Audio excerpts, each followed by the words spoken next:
paghiamo l'Invis che ci arriva, questo che ci arriva, con quali soldi che da gennaio che non si lavora. L'esasperazione del commercio ambulante e degli spettacoli è scesa in piazza a San Donà di Piave in tanti contro la decisione del sindaco di ridimensionare la Fiera del Rosario, forse l'evento più grande a nord-est con le sue 300-400 mila presenze, insostenibili in tempo di Covid per l'amministrazione comunale. È comprensibile, al tempo stesso un sindaco ha la necessità di fare sintesi tra i bisogni di salute e la sicurezza di tutti.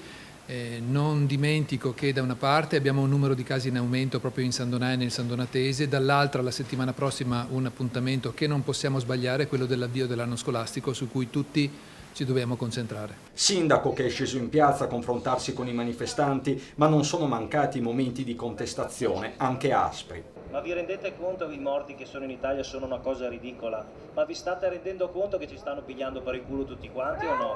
Ma questi 21 che sono malati, sono moribondi, stanno morendo, sono in fin di vita, non mi spieghi? Mi spieghi chi sta morendo? Siete ridicoli, siete ridicoli, lo capite o no che siete ridicoli? Allora, io trovo che questa affermazione sia una grave mancanza di rispetto